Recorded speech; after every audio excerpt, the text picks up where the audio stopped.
Continuamos con la historia de México, capítulo 4.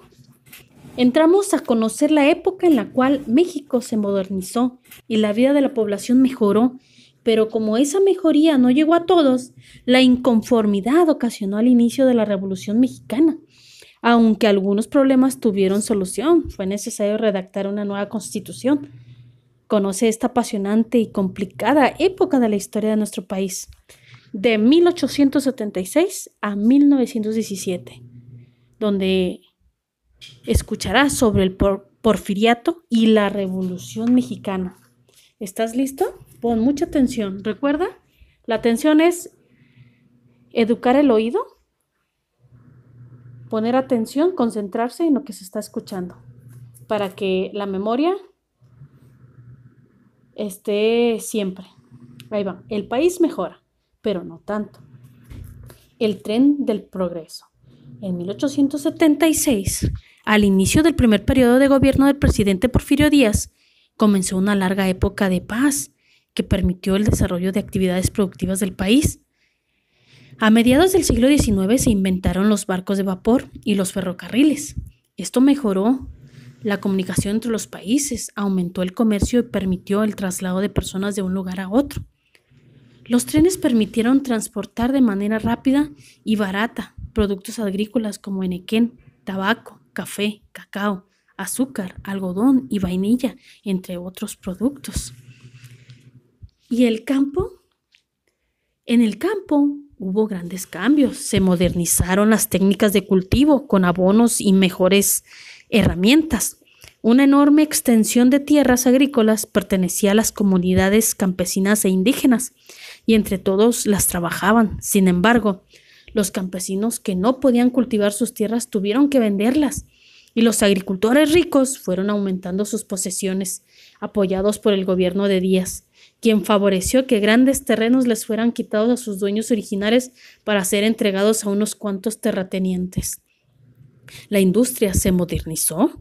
Durante el porfiriato fue abierta muchas fábricas de vidrio, cemento y acero. De las minas se sacaba cobre, carbón, hierro y zinc.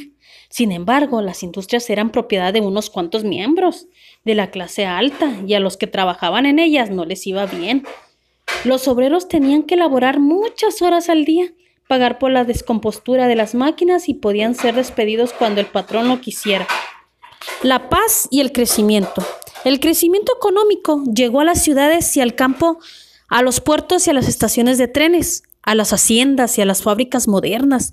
Porfirio Díaz deseaba que el progreso se reflejara en todas partes. El presidente Díaz tenía gran poder para evitar las críticas a quien opinara mal sobre él o sus amigos. Los mandaba a la cárcel. Porfirio Díaz deseaba que la gente solo se enterara de las cosas buenas de su gobierno. Sin embargo, la mayoría de la población vivía cada vez peor. La paz porfiriana trajo mejoras al país, pero no fueron para todos. Entonces, no todos están contentos. Comienzan las protestas.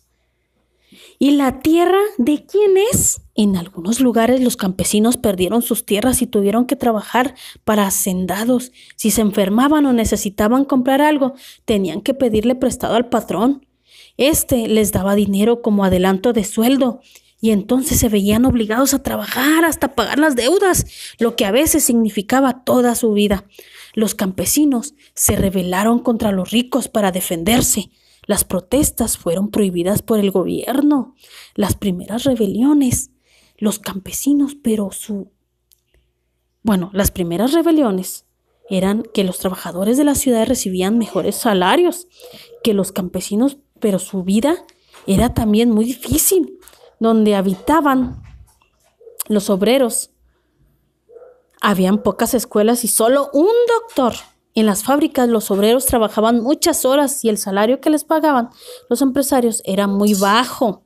Los campesinos y sus familias solo podían comprar en las tiendas de las haciendas, llamadas tiendas de raya, donde los trataban mal y les vendían caro.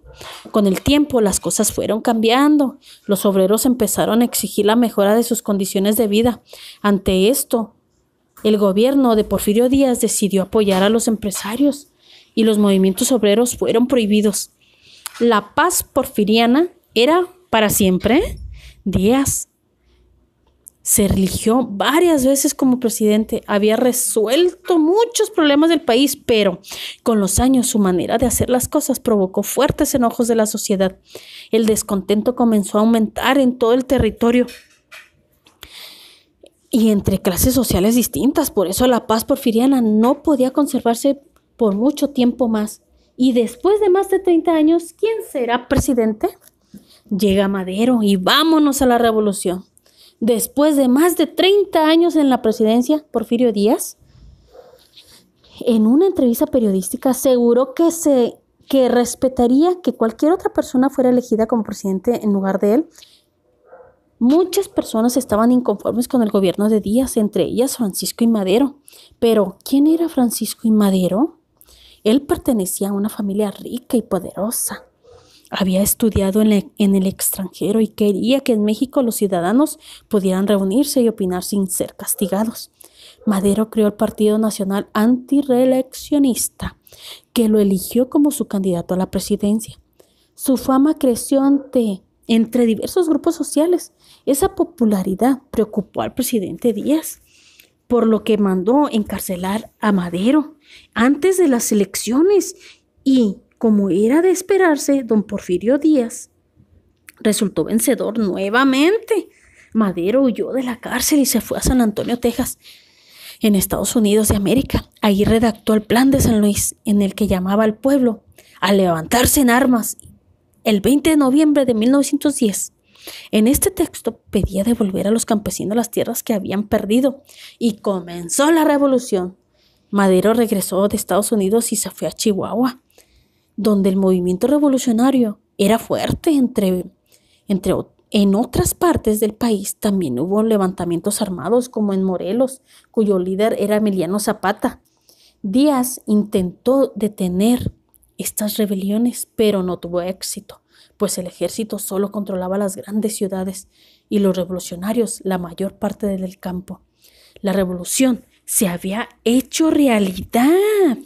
Entonces, revolucionarios, pero todos iguales. No todos los revolucionarios tenían los mismos motivos para luchar.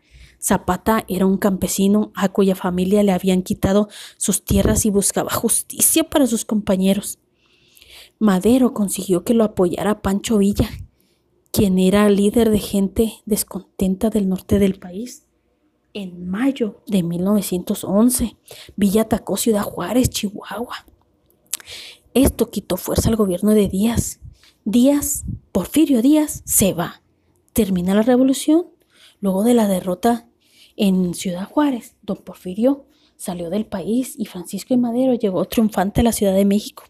Pero pronto se presentaron desacuerdos entre los grupos revolucionarios. A pesar de estos conflictos, Francisco I. Madero fue elegido presidente. El gobierno de Madero, unos conformes, otros inconformes. Madero impulsó la democracia en el país, pero no acabó con las injusticias en las haciendas. Por eso los campesinos de Morelos, bajo el mando de Zapata, lucharon contra su gobierno y exigieron que les devolvieran sus tierras. Marcha atrás a la revolución. Muerte de Madero. Madero solo confió en el ejército para defender su gobierno y nombró a Victoriano Huerta como su comandante. Esta decisión fue un grave error, ya que Huerta se reunió con los enemigos de Madero para rebelarse contra el gobierno. Luego de 10 días de revueltas, Huerta venció a Madero y lo obligó a renunciar. Huerta tomó por la fuerza la presidencia, lo que provocó el enojo de la mayor parte de los grupos revolucionarios que había hecho triunfar a Madero. Entonces, hubo muchas demandas y una constitución. ¿Quién era quien entre los caudillos? A los personajes que encabezaban las luchas armadas se les llamó caudillos, pues eran líderes a quienes seguían las multitudes porque tenían la capacidad de resolver problemas. Los caudillos de la revolución querían quitar de la presidencia a Victoriano Huerta, quien como recordarás había traicionado al presidente Madero en 1913. Dos caudillos que participaron en la revolución fueron Francisco Villa y Emiliano Zapata. Venustiano Carranza, quien no aceptó el gobierno de Huerta y formó un ejército que llamó constitucionalista, porque luchaba para que se creara una nueva constitución. A pesar de la rivalidad que existía entre ellos, Venustiano Carranza y Francisco Villa combatieron juntos a los huertistas. Los soldados de Álvaro Obregón, un militar constitucionalista, lograron ocupar la capital del país en agosto de 1914 y Venustiano Carranza instaló su gobierno en el Palacio Nacional. Entonces, a ponerse de acuerdo la Convención de Aguascalientes, ese mismo año los principales caudillos de la Revolución organizaron una reunión que se llamó la Convención de Aguascalientes, donde se discutió qué hacer después de haber derrotado a Victoriano Huerta. Venustiano Carranza estaba convencido de que si triunfaban los villistas y los zapatistas, él no podría gobernar el país. Por su parte, Pancho Villa pensaba que Venustiano Carranza no respetaría los acuerdos de repartir las tierras al terminar la revolución. En la Convención de Aguascalientes, Carranza trató de obligar a Francisco Villa a salir del país, pero los asistentes no aceptaron su propuesta. Venustiano Carranza y Álvaro Obregón salieron de la capital del país con sus ejércitos, mientras Emiliano Zapata y Francisco Villa entraron con sus tropas en la ciudad. Entonces, en la Ciudad de México, los soldados carrancistas volvieron a tomar fuerza en 1915. Álvaro Obregón recuperó los territorios dominados por Villa. Otra constitución, la de 1917. Carranza firmó la Constitución de 1917, que sigue vigente hasta hoy. Algunos de sus artículos son: el artículo 27, atendió las demandas zapatistas al ordenar la devolución de tierras a los campesinos. El artículo 123, otorgó a los trabajadores la jornada de 8 horas y salario mínimo. Además, prohibió el trabajo de menores de 12 años. El artículo 3, volvió gratuita la enseñanza. La Constitución atendió muchas necesidades de los grupos revolucionarios. Abuelo de pájaro. Entonces, la vida cotidiana durante el porfiriato era muy importante, el tema de la higiene, para darle impulso a lo que se conocía como la salud pública. Porfirio Díaz inauguró unos baños en la plazuela de La Lagunilla en 1897 que cobraban muy poco para las clases que no tenían recursos. Deportes. Tomás Phillips, hijo de ingleses, fundó el primer club deportivo del país, el Club de Remo Lakeside, a orillas del río de Chalco. Tiempo después se creó el Club Cosmopolita y surgieron las primeras competencias que se popularizaron en los primeros años del siglo XX. Entonces, el arte y la literatura. Durante el Porfiriato y la Revolución Mexicana de 1876 a 1917. Durante el gobierno de Porfirio Díaz, el pasado indígena adquirió mucha importancia.